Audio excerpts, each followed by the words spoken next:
Guys, Dan Hood, Big DH 2000 again. Once again, more prototype testing tonight.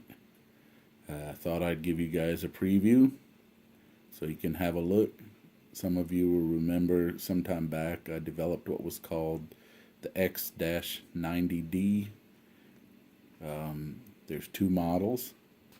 The first model that I developed being the aftermarket, which is a dedicated through the fork flat shooter.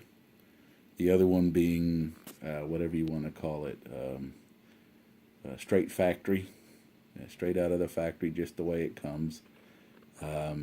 Once again, MJ, or Mike McClure, that a lot of you may know, was the original developer of the basics of this design.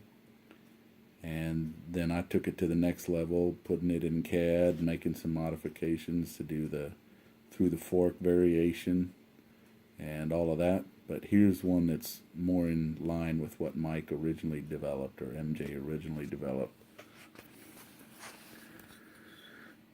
Got a 1/4-inch aluminum core, 2 layers of nylon on it, white nylon, to give it some thickness. It's prototype, so I haven't cleaned up the inside completely yet. I wanted to make sure it worked. Rounded the edges, got it sanded to about 300 grit everywhere but inside here, which I'll clean up later. There's holes all the way through. These are 2040 tubes with a 1/4-inch ammo in there as in the otter method to keep it from pulling out. You know, with it having the Star Wars theme name, or the Star Wars fighter name of sorts, the X-90D, this otter method really looks cool sticking out. I almost took it out and reamed the holes just a little bit bigger, or tapered the holes so that it would disappear. But then when I saw how cool it looked and the fact that it was sticking out, I just left it, because reminded me more of a Star Wars feature.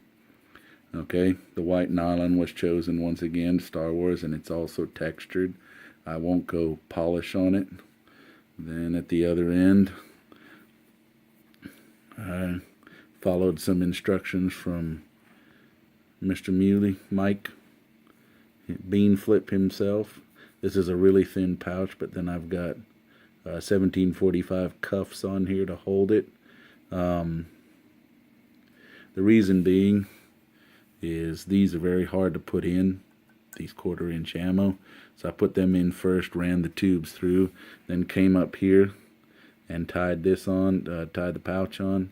And it's a lot easier when you have cuffs, because you can make adjustments, minor adjustments, until you get the length right. It's set for full butterfly with me. Holds nice. Eventually I'll put a lanyard on it for those who want a lanyard. Once I clean up the inside, did some shooting.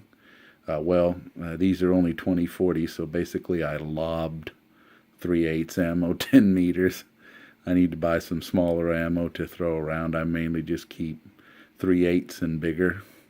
I decided not to try 3/4-inch ammo on this. I don't even know that it would have gotten down 10 meters before it dropped 4 feet.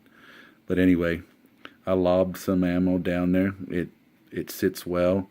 The tubes come up and lay quite nicely in the grooves without much help, meaning that the hole is far enough out that everything is fine.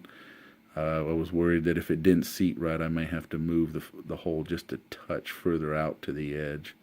That does happen at times. But anyway, working quite well.